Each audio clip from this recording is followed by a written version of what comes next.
The body on my table had already been opened once before. I noticed it, the way you notice a stranger's handwriting in your notebook. Wrong. Familiar, but wrong. The Y incision was there, healed over, the skin pulled back together with a precision that wasn't surgical. It was something more careful than that, something that had taken its time. The scar tissue was months old, but the death certificate said Marcus Hale had died 4 days ago. I set down the clipboard. His skin was cold in the specific way that refrigerated bodies are cold.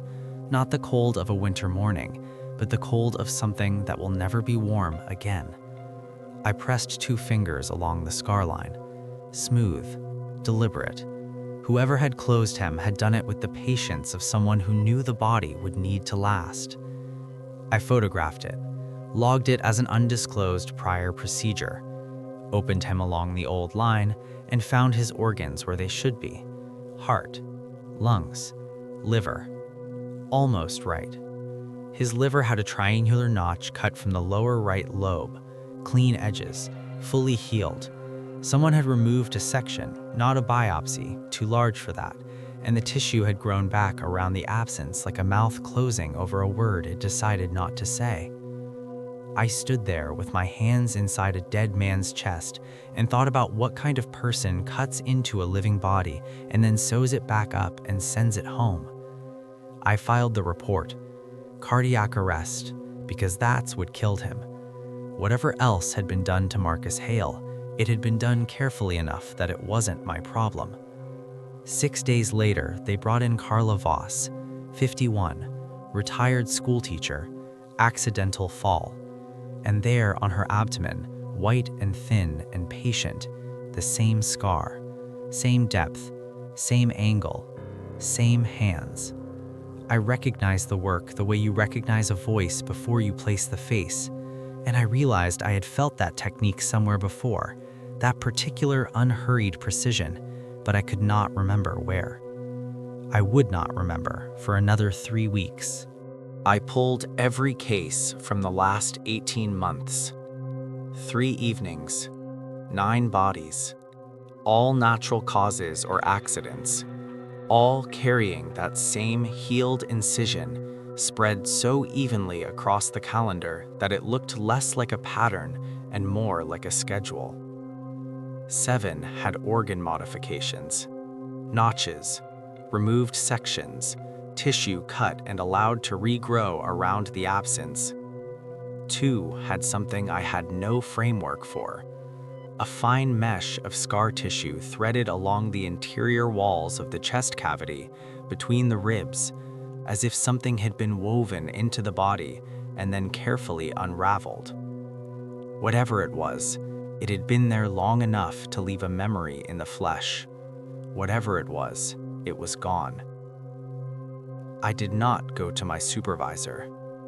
I want to be clear about that. I made a choice, and I made it fast, and I have not stopped thinking about it. I told myself I needed more before I said anything. I told myself I didn't want to look like someone who had missed 9 cases. Both true, neither the real reason. The real reason, I didn't know what they did to people who started asking. I cross-referenced the 9 victims, different ages, different neighborhoods, different deaths. No shared doctors, no shared employers. I mapped their addresses, their routines, everything I could pull from next of kin calls I had no legitimate reason to make, which I made anyway. One thing connected them.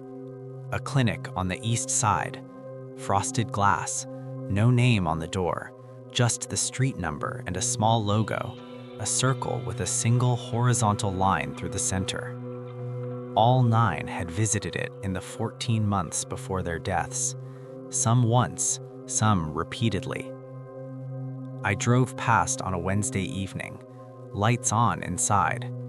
3 people entered while I watched. None came out. I sat in my car with the folder on the passenger seat.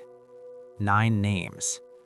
I looked at the list the way you look at something you already know is going to change the next thing you do. My name was not on it, but I had been a patient there 8 months ago.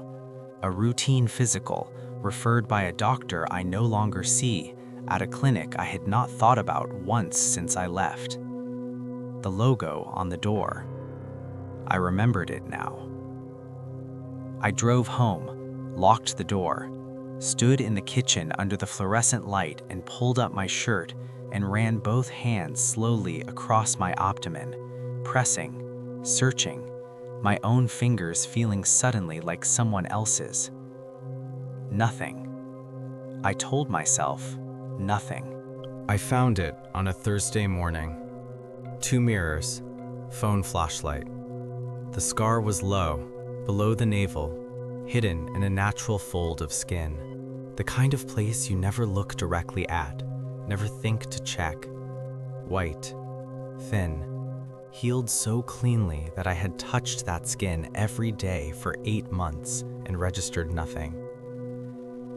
Whoever closed me had known exactly where to hide the evidence on a body that would eventually know how to look. I sat on the bathroom floor with the cold tile pressing through my clothes, and I stayed there until my legs went numb. Then I did everything right. I called the police. I gave them the 9 names, the clinic address, 3 weeks of photographs documented and time-stamped. The detective listened. He was careful not to say whether he believed me. The clinic was empty when they arrived. Equipment gone, records gone, the frosted glass still in the windows, the logo still on the door, that circle, that line, like a period at the end of a sentence already spoken. Licensed under an organization with an address in another state, dissolved. The license expired 2 years before any of my 9 victims had ever walked through that door. The clinic had not legally existed, not once, not ever. All 9 talk screens came back clean. Whatever was done to those people left nothing in the blood. The case is still open, officially unsolved. I checked 3 days ago. I think about the mesh, the thing threaded between ribs, woven carefully into 2 living bodies, and then removed afterward without a scar beyond the memory of its shape pressed into tissue. I think about what you can thread through a chest cavity without killing the person. I think about why you would remove it afterward instead of leaving it in place. And I think about mine. Whatever was taken from me, I have never found. I have searched with my own hands in every quiet moment since that Thursday morning, pressing into my own abdomen, trying to map the topography of a body I thought I knew. Whatever was left inside me, I cannot locate it either. But some nights, lying completely still, I become aware of something. Not pain, not movement. A warmth, low and centered, like a small thing generating heat in the dark. It is always there when I stop moving long enough to feel it. It is always gone by morning. I don't know what they put inside me. I don't know if it's finished doing what it was designed to do.